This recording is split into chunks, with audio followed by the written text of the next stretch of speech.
Nothing captures the imagination quite like contemplating the stars on a clear night. In modern and ancient times, we look to the stars and astrology to find meaning and purpose. Join 8 p.m. on this cosmic journey as they explore the mantra of the Delphic Oracle, Know Thyself Through the Lens of Astrology. Hello and welcome, stargazers. You're tuning into the Outlaw Astrology Podcast, episode 13, season 7. Today's topic is the fascinating world of progressed moons. And before we get to the topic at hand, quick housekeeping. If you like my astrofo, like, share and subscribe and leave a review. Give us 5 stars on Apple, iTunes and Spotify in particular, and also wherever you happen to enjoy podcasts.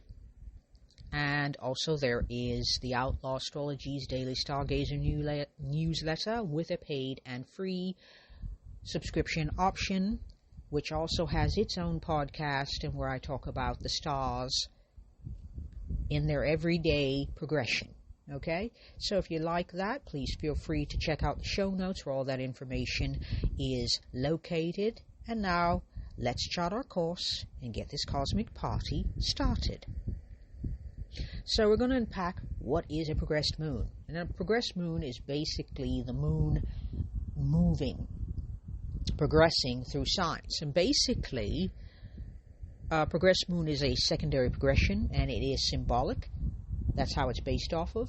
And so it is one day for every year. So say you are 35 years old, you would count 35 days from your natal day, and the day that you hit on the 35th day, from the 35 days from your birthday, would be where the chart would be cast. The day the chart would be cast, the time the chart would be cast. You can get apps to do that for you, so you don't have to do all the math.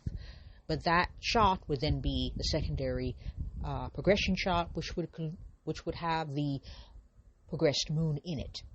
Okay, so the progressed moon moves about 1 degree every month and changes sign every 2.5 years.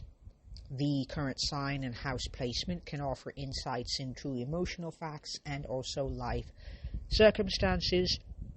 In addition to that, it may have something to say about the life themes you're currently facing. You can also track progressed moons, and it can help you navigate personal evolution with greater awareness. Okay, so that is the concept. It's like a symbolic chart, and you can cast it at any time, for any day.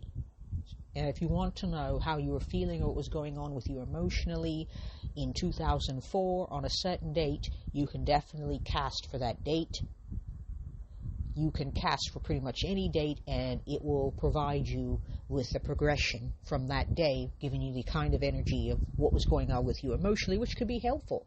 Because maybe you used to be the sort of more sensitive type and you find yourself being more fiery, and then you find out your progressed moon is in a fire sign. Okay, that makes sense. It helps. So the difference between a natal moon and a progressed moon is the natal moon is going throughout your entire life, whereas a progressed moon is a shift. It is temporary. It's going to shift out of that sign and that house into another sign, another house, and play with the planets or discuss things with the planets in a totally different way.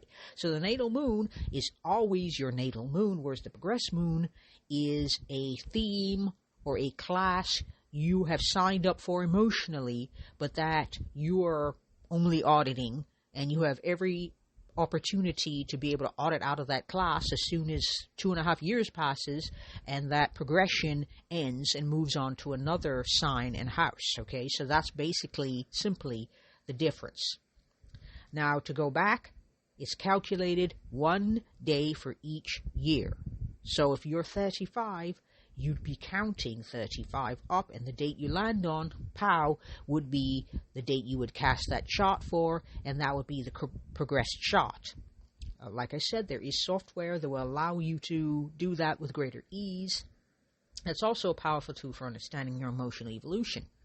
Like I said, if you started out as a sensitive water sign and find yourself being more direct and fiery, and then you're like, wow, progressed moon in fire? Whoa! That's a totally different experience of the world than water. Well, that natal water sign moon is still very much in play. It just has more tools, more skills, and more experience to flavor and color and play with, whereas, that natal moon might have given you like a groovy blue crayon, and now suddenly you find yourself with all these progressed moons and these transits, you find yourself with more crayons in your crayon books, okay? And so the emotional journey of the progressed moon is it moves through the zodiac signs. As I've said, it moves 2.5 years spent in each sign, 1 degree a month, okay? So the impact, like I said, expansion. Like I said, you want more tools, you want more skills. Life is changing. You're changing. And you want the ability to learn more so you can respond better and understand yourself better. Because know thyself is a very important mantra to me. Why? Because knowing yourself, now you know, I don't work like this. I don't feel comfortable with these type of people in these situations. So if you find yourself in those situations and sometimes you don't have the opportunity to just opt out immediately, now you know, okay, I'm not comfortable in these situations. That is a given. What can I do to mitigate that discomfort for the time being, for as long as I have to be in this situation, so it does not damage my psyche or damage me too much, or I'm not filled with too much anxiety, or I'm not presenting myself for too much toxicity. And so knowing your emotional nature on a deep level, which is what your moon symbolizes, you now know you can nurture yourself. Now, maybe the way that you might nurture yourself if you had a 15-degree Cancer moon in the first house, which is in its own sign, will give you an idea that you're looking to belong in this world. Meaning, hypothetically, if you had this as your chart placement, the person with this chart would be looking to nurture, to belong. They would be looking for people they could share their feelings with, whom they could feel supported and encouraged by, and feel like they belong with. And they want to nurture and belong with people, and they want to find people who will nurture and belong with them as well. They're looking for people whom they can grow in emotional awareness and emotional intelligence with. And let's say that this person also has a progressed moon in Taurus, and that moon in Taurus is hanging out in their 10th house. Not the most comfortable placement for them, but that's where it is. We're going to focus on the progressed moon only. We're not looking at the rising sign, okay? And so it's that Taurus moon is exalted, and so this person might, at this time, yes, they want to support and nurture, but they're also a bit more comfortable in their skin now. They want to take it easy. They want to move slower. They want to dot I's, cross T's, loop L's and H's, and put loops on G's. You get my point. They're very detail-oriented. They're looking for support and encouragement, but they're also looking for security and stability.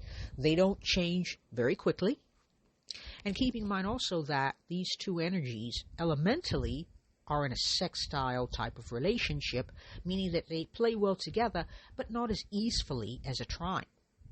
So they're going to have to put some effort into it. So the kind of friendships they would have, in the 10th house, they'd be the sort of person who might have a career and might be in that career for a while.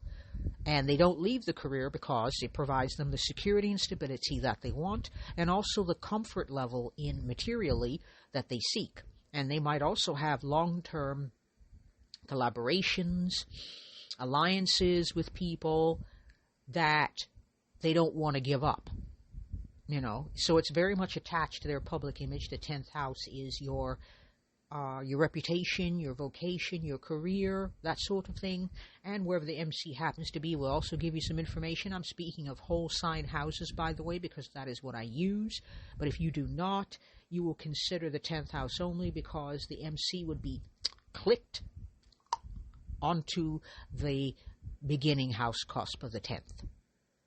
And so in this particular example, that Taurus moon, the progressed Taurus moon, is at 13 degrees, and that's a tight sextile, because one's in water, natal, one's in earth, progressed, and so the progress is about the material world, whereas the natal moon is still operating and will be operating until this person closes their eyes for the last time in this incarnation to move on to whatever is beyond this. They are still looking to nurture and to belong, but they are more sure of themselves and more, I do this, I am this type of person. They want security in the material world because that is how they feel emotionally secure as of this time. And the focus is going to be on their career, meaning that they want a career that's going to pay and provide for them and theirs, that allows them to nurture, and themselves as well, so that they can be there. It's a career they'd probably have for a long time, and any collaborators and creators that they would have in that career would be a network of well-established network that they would have worked on for years in order for them to feel comfortable and supported and encouraged and stable. Okay, and that would be in the house of career and going against that first house of self-identity. So this is a person who would wear their heart on their sleeve and would have to learn not to do that as much, particularly since the 10th house is also about how other people see you. Okay, so to give you an example. Now, what we're going to do now is move on to a case study. And the case study is Alan Watts. Now, if you've not heard of Alan Watts is an English philosopher who was a former Episcopal priest and taught philosophy from leaving the UK before he moved to the United States and eventually ended up in California in the mid to late 30s and 40s. And you'll find many of his books available and also many of his talks uploaded to YouTube for your perusal. He was born on the 6th of January 1915, and his time of birth is 6:20 a.m. He was born in the UK, obviously, so thought I'd say that. His natal moon is in the 11th house. Excuse me, not the 11th house. It's in the 10th house, and it is at 11 degrees of Virgo. And that means it's Mercury ruled. And that Mercury is at 3 degrees of Sagittarius, and it is in the first house. So very mental, very philosophical, probably funny, and probably likes to share information. So when he gets an idea or is exposed to new information, new ideas, those new ideas become part of his identity because this is the first house. So he's kind of thinky, very big picture thinker, and very philosophical sort of person, has a lot of questions. The whole point would be wisdom, and that is very much a part of his identity because the planets and points in your first house inform the identity very much. His ascendant is in Sagittarius, which makes Jupiter in Aquarius in the 3rd house at 23 degrees, his chart ruler. He is progressive, a progressive humanitarian thinker. He wants to draw people together with ideas. He wants to give fire to humans so they don't have to live in ignorance. By the way, alongside and co-present in the 3rd house, also in Aquarius, is Uranus at 10 degrees. So it's at home in its own sign, and also the North Node, which is 4 degrees away at 27 degrees of Aquarius, also in the 3rd house. So, from the very beginning, he was a progressive thinker. The 3rd house is also about siblings, but it's also about early childhood programming, early childhood orthodoxy and pedagogy, meaning early childhood education. It would have been very unusual, unique, different, and probably disruptive because Uranus is there.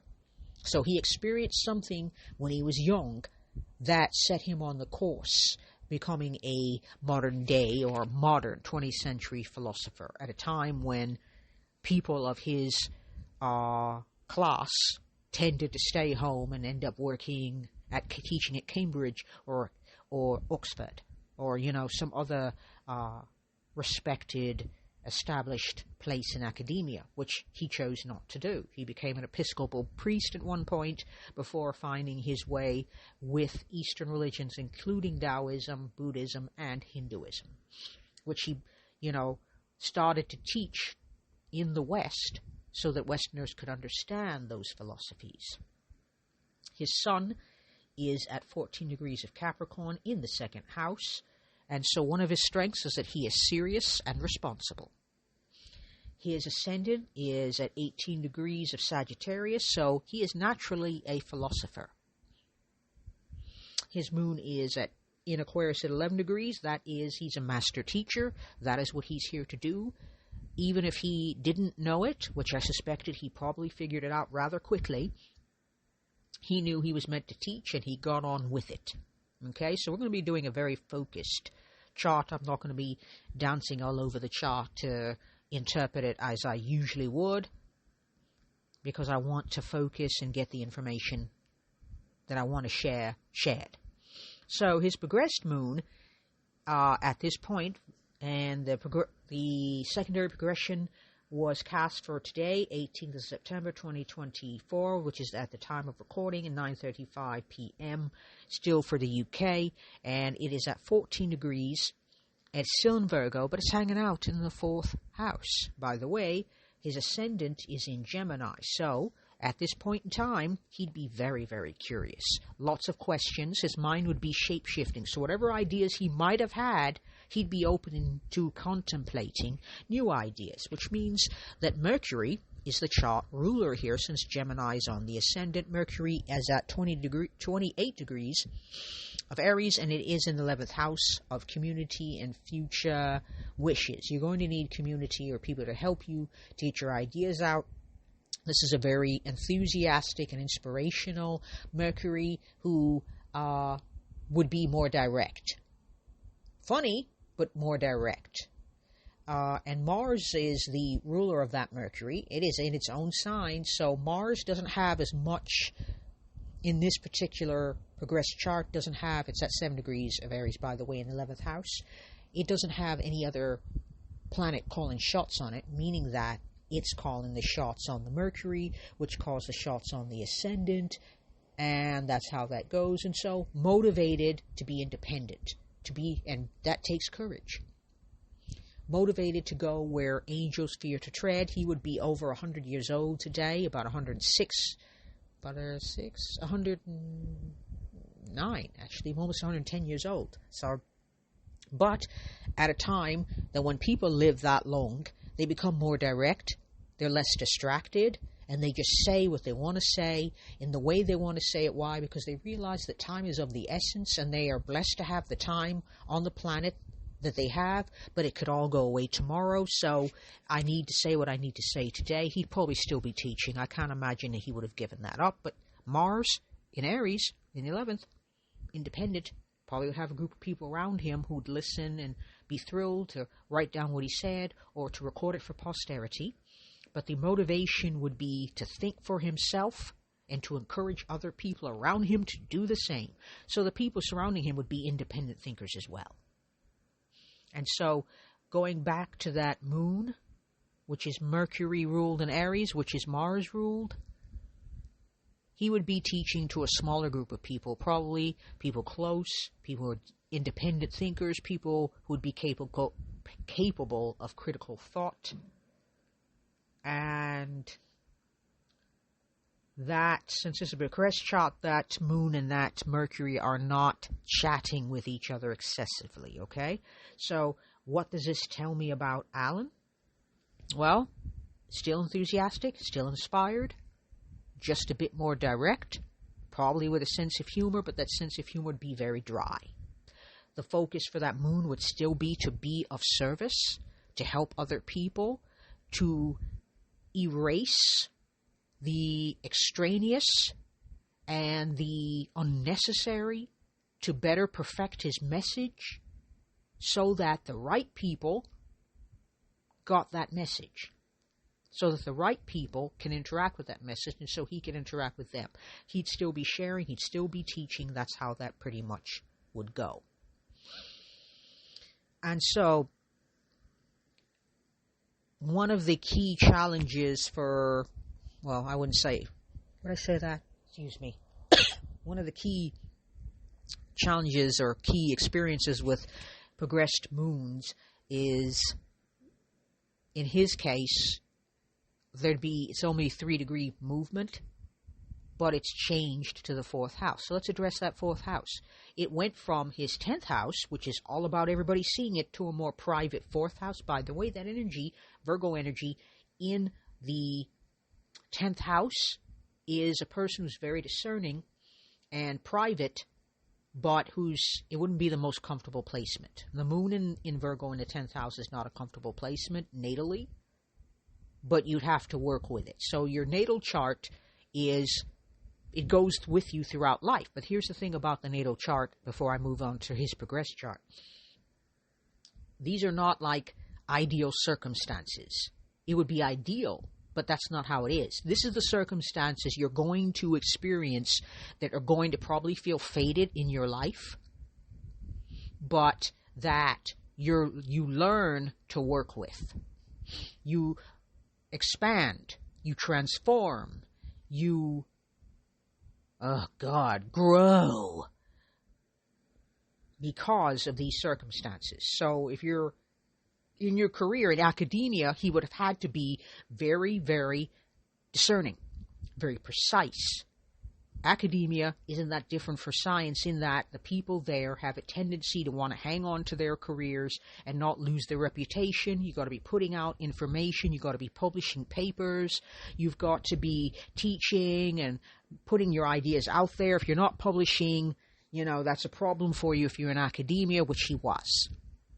He was actually a professor of Asian studies at a Western university, by the way. And so that type of environment is very Virgo. It's very dotting those I's, crossing those T's. Can you back up this information? Can you cite? So that would be his career, having to learn to be that way. And in the 4th house, that moon is now in the 4th house, privately. Privately, that's his privately 4th house. That would be, okay, I have ideals now. And I'm true to those ideas, and I am discerning about those ideas. I do want to serve, but now it's more of a personal thing. He's not as interested in the spotlight, probably never was, but even less of that. And behind the scenes, he would need systems and structures to maintain his ability to be able to share his ideals and to be able to expand upon those ideas and be able to share his philosophies and expand upon those philosophies. In a way that would be still efficient and effective. By the way, there's a flippy flip, and his North Node, his Uranus, and his MC, and his part of fortune are all in Aquarius, and that Aquarius is hanging out in the 9th house. So his 3rd house is no longer in Aquarius. It is now in Leo, which is where his IC is also at. And the reason why I mention that is because previously I mentioned that his 3rd house was in Aquarius. It is flipped in this chart. So everything that was above in the southern hemisphere is now below in the northern hemisphere in his chart. And everything that was below is now above. Okay?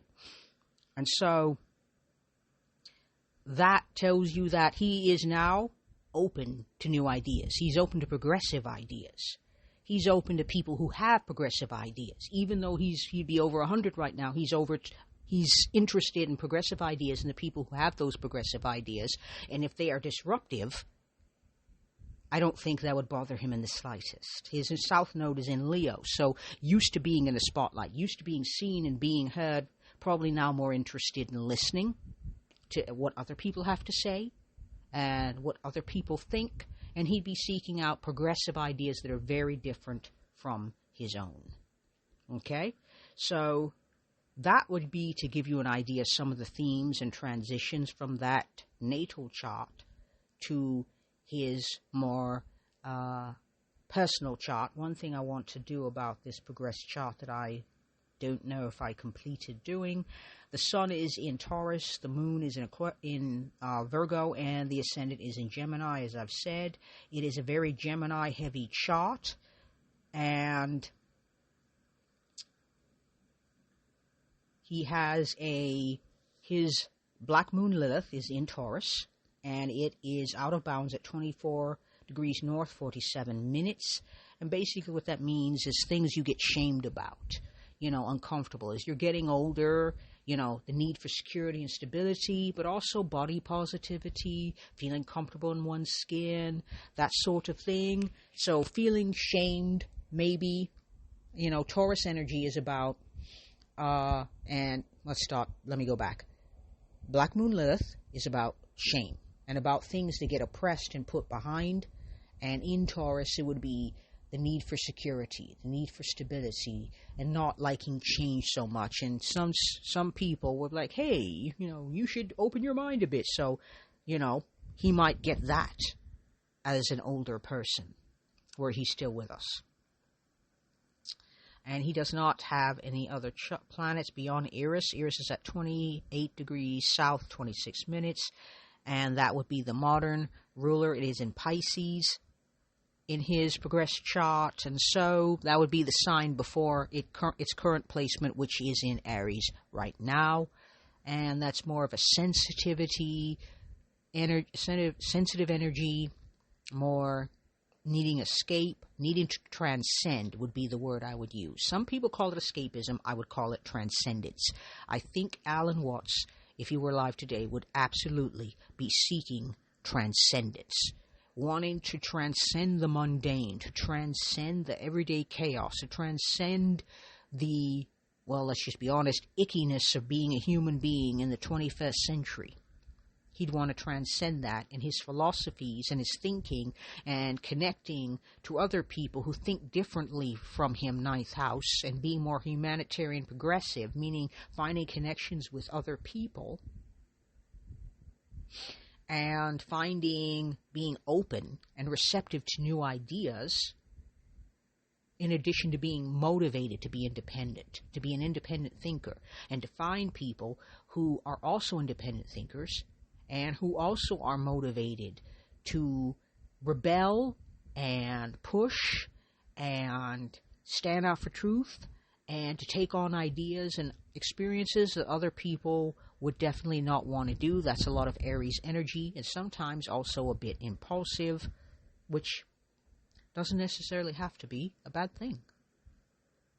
So this is how you can see a chart for yourself and your friends and family. You are not a stuck being. You're not a fixed being. You're a fluid. Everybody has a certain level of fluidity and a certain fixity in their life. Certain parts of your personality are more fixed than other parts. And where you can be fluid, you are. So your moon is where you're likely to be the most fluid, and Saturn is where you're likely to be the least fluid, depending on the sign. So, with that, here is a quick recap on what the progressed moon can be. As I said, it's a powerful indicator for emotional expansion, transformation, and also life themes that you can definitely look into. Your first key takeaway to remember is the progressed moon moves about a degree every month, and it changes sign every 2.5 years. Second is the current sign and house placement can offer insights into emotional focuses and life circumstances, also life themes. So, as I've said, Alan's change, his moon stayed in Virgo and moved about 3 degrees up. However, it moved to the 4th house, and so now systems, ideals. He's idealistic, he still wants to serve, he still has an ideal that he holds to, but it's more private. Everybody's not able to see it like they would have in his natal chart. He feels a need to kind of hold things, not share as much, and to choose with great discernment what he chooses to share with people rather than sharing everything, okay? And next, number 3, you can track your progressed moon, and it can help you navigate personal evolution with greater awareness. You want to be mindful. So if you've noticed that you have a sensitive water moon in your natal chart, and suddenly you find yourself being very direct and fiery, and I got a progressed moon. Okay, how can you better work with that, okay? And so you can calculate your own progressed moon sign, and you can then reflect on how it resonates with your current emotional state, what life themes and life circumstances you're now experiencing. You can journal that, meditate on it, but you always want to be aware because, why? Know thyself, okay? So, with that, thank you very much for giving me your time, your energy, your focus. I appreciate you. And with that, keep your feet on the ground and your head to the skies. This is Outlaw Astrology and 8 p.m. Thank you very much. Peace.